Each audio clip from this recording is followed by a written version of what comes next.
Сәлем достар, мен алдыңғы видеода өткізгіш жолдардың бірінші бөліміне тоқталған болатынмын. Ол бөлімінде өрлемелі өткізгіш жолдардың экстрацептивті және проприоцептивті түрлерін айтқан болатынмын. Ал бұл видеода төмендемелі жолдарға тоқталамын. Каналға тіркелуді ұмытпа. Төмендемелі проекционды жолдардың біріншісі пирамидалық жолдар. Бұл пирамидалық жолдар мидың қыртысынан басталады. Үш түрлі жол жатады. Біріншісі қыртыс жолындық алдыңғы жол, қыртыс жолындық латеральды жол, және үшінші трактус кортика нуклеарис. Бұл қыртыс ядролық жол екен. Енді қыртыс жолындық алдыңғы жолдың жүру жолына тоқталайық. Бұл бірінші басталатын орны пирамидалық үлкен алып бет клеткаларынан бастау алады. Олар бізде прецентральды қатпарда орналасқан. Міне, мынау қызылмен көрсетілген прецентральды қатпар. Осы қатпардағы беттің алып пирамидалық клеткаларында бірінші нейрон орналасқан.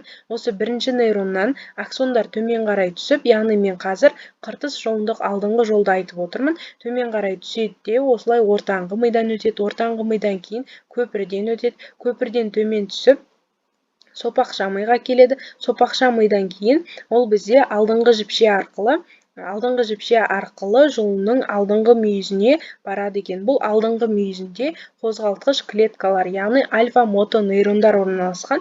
Осы альфа-мотонейрондарға тоқтап, яғни бұл жерде екінші нейрон орналасқан. Осы жерден екінші нейроннан шыққан аксондар қаңқа бұлшықеттерінің иннервациясына жауап береді екен. Келесі қыртыс жолындық латеральды жол трактус кортика спиналис латералис. Оның жүру жолы дәл сондай, яғни бірінші нейроны прецентральды қатпардан басталады. Прецентральды қатпардан басталып, яғни ол жердегі пирамидалық алып бет клеткаларындағы бірінші нейроннан аксон төмен қарай түседі, дәл қыртыс жолындық алдыңғы жол сияқты.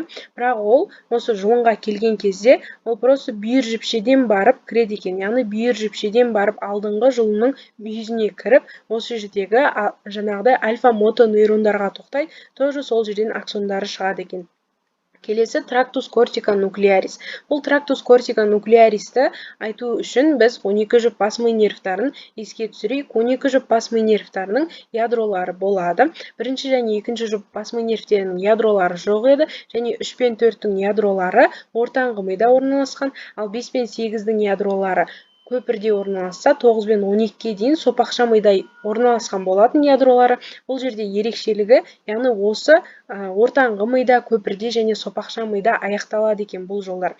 Яғни бірінші тура сол жолдан басталады, яғни беттің алып пирамидалық клеткаларында бірінші нейрон орналасады, дәл алдыңғы екі жол сияқты. Солай одан шыққан аксондар төмен қарай түседі. Мысалы, мына жерде әрқайсынан стрелкалар шығып тұр ғой, қазір соны түсіндіретін боламын. Яғни бірінші нейроннан шыққан аксондар осылай төмен түседі. Мысалы, ортаңғы мида бізде 3-ші және 4-ші жұп бас ми нервтарының ядролары орналасқан болатын. Яғни сол екі ядроға, яғни екінші нейрон осы жерде орналасады екен. Яғни 3-ші және 4-ші жұп бас ми нервтары үшін. Солай осы жерден стрелкамен шыққан, ол бізде аксон. Ал ары қарай төмен түскені тоже тағы да бір жол бар. Ол бірінші нейроннан бастау алады. Солай енді бұл көпірге барады. Көпірдегі ядро ол бізде 5 пен 8-ші жұп бас ми нервтері үшін ядролар орналасатын еді. Осы жерден екінші нейрон болады да, яғни оның остановкасы осы жерде. Бұл жерден тағы аксон шығып кетеді. Солай енді сопақша мида бұл жерде 9 және 12-ші жұп бас ми нервтарының ядролары орналасқан, сәйкесінше бұл жерде тағы екінші нейрон, яғни бірден басталған аксон енді сопақша мидан осылай шығып кетті.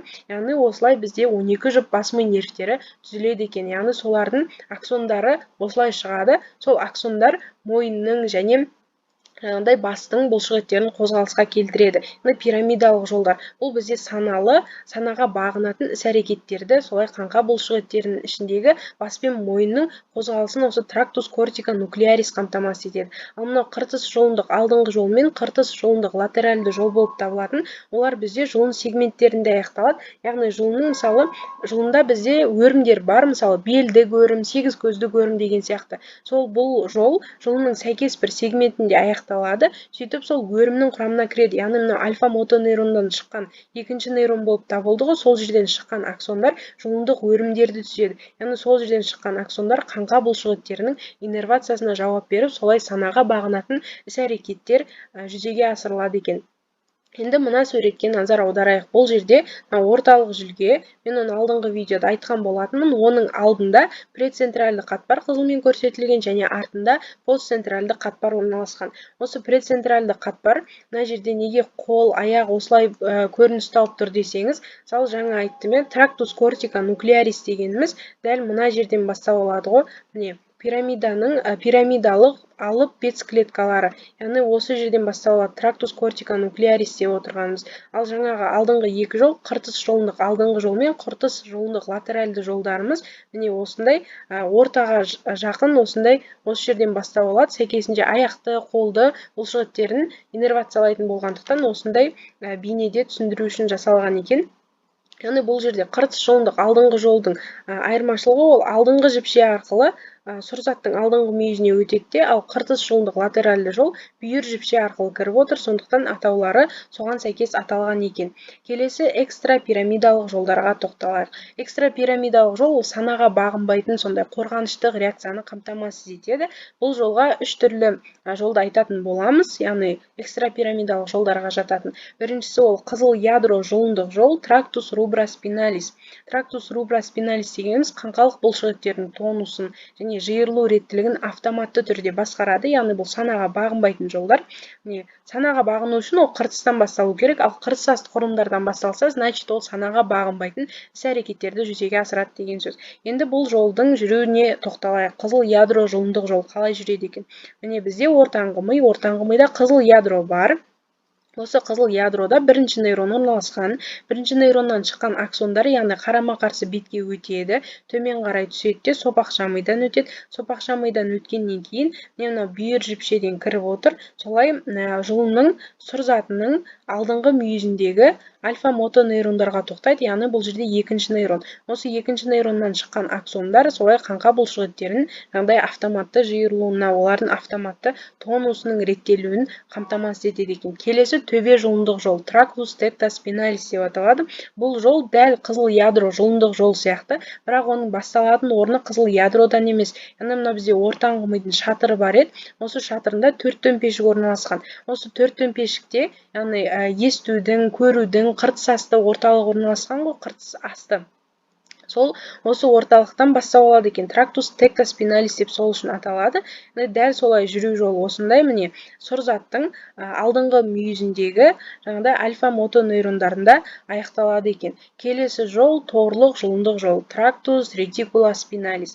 Бұл дегеніміз жалпы мидың не жататын ортаңғы ми, көпір, сопақша мида көптеген, яғни ретикулярлы формация деп аталатын миллиондаған нейрондар орналасқан. Ол нейрондар, яғни бір-бірімен дендрит аксондар арқылы байланысады екен. Осы ретикулярлы формацияның нейрондар арқылы, яғни шашырай сол мидыңде орналасқан. Сол жерде бірінші нейрон болады екен де, сол төмен қарай түсіп, дәл осы аталған жолдар сияқты қызыл ядро жолындық жол, төбе жолындық жол сияқты сұрзаттың алдыңғы мүйізінің нейрондарында аяқталады. Яғни бұл жерде екінші нейрон болып отыр, ал бірінші нейроны сол мидыңде орналасқан. Сопақша ми болуы мүмкін, ол немесе жаңағы көпір болуы мүмкін, ортаңғы ми болуы мүмкін. Сол жерде бірінші нейрон осылай төмен түсіп, сұрзаттың алдыңғы мүйізіндегі альфа-мотонейрон және гамма-мотонейрондарда аяқталады. Гамма-мотонейрондардан шыққан аксондар болатын болса, мына торлық жолындық жолдың, ол жерде жаңағыдай бұлшықеттің тонусын басқарады. Ал альфа-мотонейрондарда аяқталатын болса, ол дегеніміз жаңағыдай бұлшықеттің белсенуіне немесе тежегіш сондай қызметтерді атқарады екен. Яғни бұл экстрапирамидалық жолдардың барлығы бір реакцияларды, сондай адамның санаға бағынбайтын, тез шешім қабылданатын реакцияларды қамтамасыз етеді екен. Мысалы, жарыққа реакция, естуге реакция, сондай бір бұлшықеттердің тез жиырылуын жауап береді екен. Жалпы осы өткізгіш жолдар осымен аяқталады. Каналға тіркелуді ұмытпа.